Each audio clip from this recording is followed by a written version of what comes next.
Hello and welcome to the podcast. I'm your host, Dave Albert. In this show, I talk about technology, building a company as a CTO and co-founder, and have guests to discuss their roles in technology and entrepreneurship.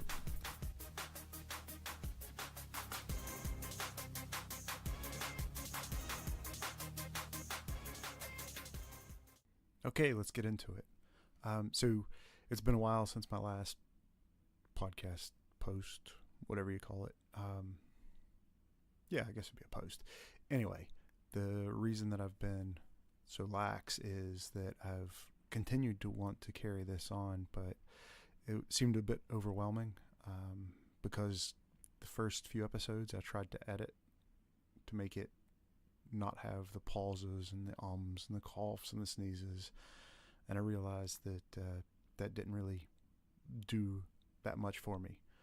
So I'm going to go with a more raw format and just go as it is and see how that goes, because I want to get this done, and it's not going to happen if I wait to be perfect. So I hope you stick with me and forgive the bumps and bruises that we'll have along the way. So some of the reasons that I've been so far in between the episodes is because that's the word, episodes, is because we started at the NDRC, which is an accelerator program here in Dublin, and it took up a good bit of time. It took more time of Julie, my co-founder, than myself, her being the CEO. So a lot of it was about understanding your users and your customers better, and doing a lot of presentation prep, because part of the goal is to get you further funding. So the NDRC takes a piece of the company, they give you some money and some mentoring and office space until you outgrow it. So it's been really good, but it also has taken up some of our time and also put some external pressures on us that we weren't really expecting. So, we were putting pressure on ourselves anyway, but there was a bit more of a time constraint on getting closer to shipping the product. Obviously, until you've shipped your product, you're not really a product. And we needed to get some space to work on that. But when you have a set time, the 3-month accelerator or incubator, I'm not sure which one you'd really call it. When you've got that set 3 months, you've got to show a certain amount of progress before the final investor day, so that you can, validate that your idea has merit and that you really have a business. And we've continued to work on the product, and we're closer and closer, and I think we're just a couple of months max, I hope, away from our open beta, which open beta is really just we're launched, but we're still going to call it beta because it'll be rougher than we want it to be when it's V1. The product we're working on, which I don't think was our core focus back when I started this, is called Medit. You can find out about it at medit.online. It's a mobile platform for healthcare providers. Just 1 second there, and I will tell you what our actual blurb is, which you can find on one of my most recent posts on Instagram. You can follow me at dave.albert at Instagram. So Medit is a knowledge-sharing platform for medical professionals, helping them to learn from the collective experience of the medical community, discovering quality content recommended by peers and shaped to their needs by AI. So we're finding all the medical information, learnings from journals, blog posts, articles, news media, social media, podcasts, videos, everything that we can find related to what healthcare providers would want to know. we filter that with machine learning and use peer-to-peer recommendations so that the overwhelmed healthcare providers can get their information as fast as possible. We're starting with iOS to begin with, and then we'll move to Android and web-based. So we've got a small team, and so we've had some ups and downs. There's Julie, myself, we have a couple of part-time developers and one part-time developer who is now pretty much full-time. On the development side, we have a marketing person, and we had a data person. Unfortunately, this will be his last month, so that's a data science type person. Hate to see him go, but things are always fluctuating in a startup, which is part of why we've had so many ups and downs, or at least I have. So personally, I've had some not really health issues, but there's been some mental stress and just worries that have come along, and so I've not taken great care of myself. I've gained some weight, not been as active as I was.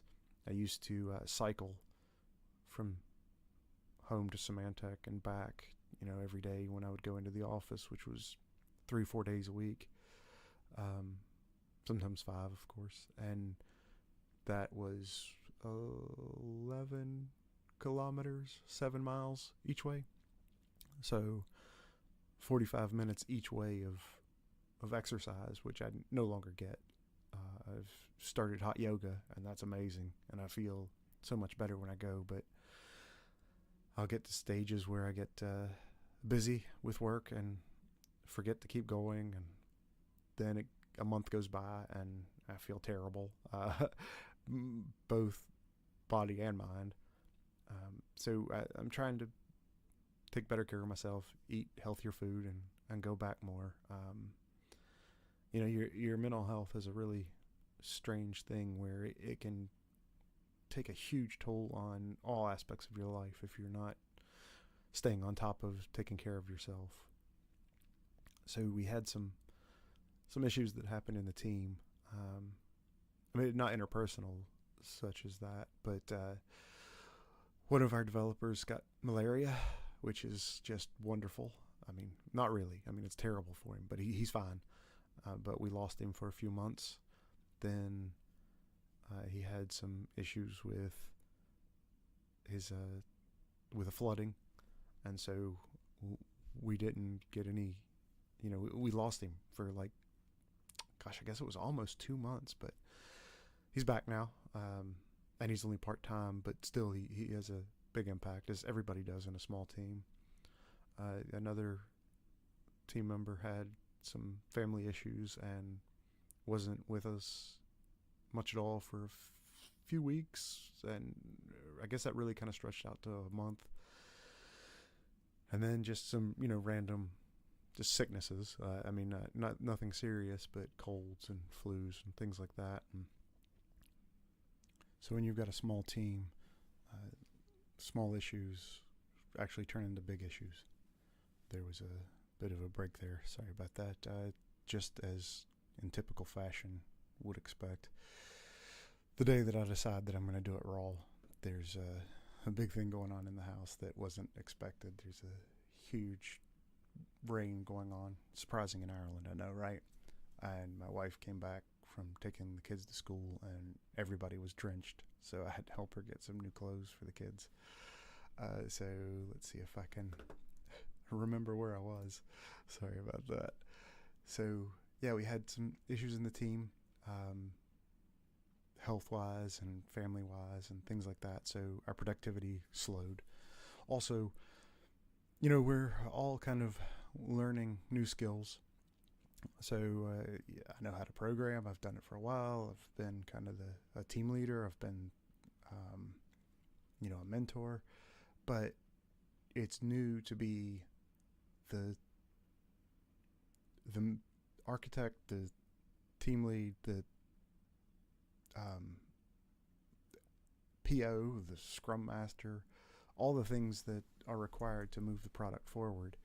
So I've got a good idea, at least on most parts of the application, on what we're doing with the product and how we're going to build it and how things should be done. But those things are in my head. And to get them out of my head and into Trello, which we're still using, even though I have that Jira Trello argument with myself all the time. Although few new updates to Trello, it's getting better. How I get those out of my head and into Trello, as I said, without removing all of my productivity. So that's a new learning experience, and I still haven't gotten it right. We're still refining our processes. We tried doing a stand-up chat in Facebook Workplace. That worked okay, but then we all got pretty lax about just ticking the box of, yeah, I updated my stuff, but that didn't really give anybody any ideas of what was going on, and there was no real interactions. When do you think this will be done? What do you need to get that done faster? So we lost a bit of momentum there, which now we're doing a daily video chat stand up. Though today we had to skip it because a bunch of people miss. That happens occasionally, but there's no need to have it just to have it if the majority of the team can't make it. I have to check and see what happened when I had to cut off, but I think I mentioned that we're losing our data guy. We have a new person as an intern who's looking into the data, and hopefully they'll be turned into a full-time team member. I'll update on that in a future episode, hopefully, with good news. So we're making progress. I'm really happy with where the app is headed. It's huge steps are made intermittently, so it feels like we're not making any progress, and then all of a sudden something happens, like we released our first extended alpha, and the changes we made after that from the feedback improved the app 1,000%. Still loads to do, as I said.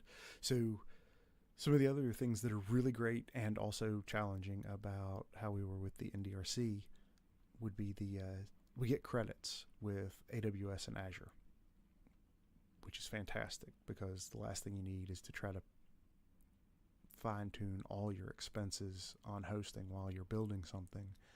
So they invest in you, assuming that you'll be a long-term customer. AWS credits are solid. The Azure credits are unbelievably generous. So I did an episode about how we were using DigitalOcean.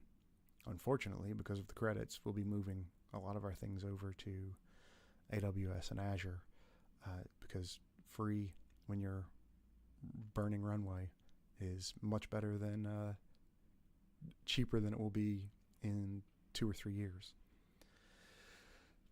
There's a few odd things with the AWS credits. So I don't know.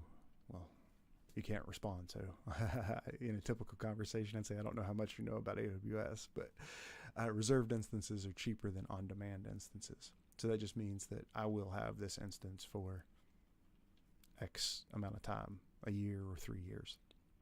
You can't use your credits for a subscription to reserved instances, which means that we have to use on-demand or a reserved instance with no upfront paid, which is less expensive, or less. It's more expensive than if you paid 100% upfront. Problem with that is we don't have enough of a billing history for AWS to trust us to go with a no upfront fee reserved instance. So we've got to go with on-demand. So that's kind of pushing me more towards the Azure realm, because the credits are so generous that we won't have to worry about reserved versus on-demand for the full 3 years. Whereas with AWS, we're probably going to burn through that credit just with our 3 Mongo servers. So I don't know. It's a weird thing that you never think is going to be one of the toughest bits about being a CTO at a startup. It's getting out of other people's way, worrying about finances way more than you ever thought you would, and bizarre quirks that you have to work through, like this AWS versus Azure, where it's easy to decide what to do technically, but what to do financially is not always the same. So that gives me a better understanding of decisions that have been made in companies I've worked for in the past. And I guess once you're in the shoes, you have a different respect for what other people have had to deal with. I think that's all for this episode. Thanks for joining, and please subscribe and rate the podcast if you're going to give me 5 stars, of course. If not, let me know what you like, what you don't like. You can follow me on Twitter at Dave_Albert. You can follow me on Instagram at Dave.Albert. And not just follow me. I mean, I talk to everybody who, interacts. So I'm more about engagement than follow what I say. Most of the things I post are things that I would like to see from other people, not just broadcasting random stuff. At least I try not to. If I don't find it interesting, I try not to mention it. And, I'm more about trying to find connections with people that are like-minded than just promoting myself. So I don't know if I mentioned in the first episode, but the reason that I'm doing this podcast is that I wish it had been around when I was thinking about this for years before doing it. So I hope to let you know what not to do, or maybe you'll also hear that I'm going through the same things that you've been through in the past, and hopefully it brings back good memories that you eventually got through and not poor ones. You can also email me at podcast@dave-albert.com. All these things will be in the show notes. Thanks for listening. Until next time, remember, any sufficiently advanced technology is indistinguishable from magic.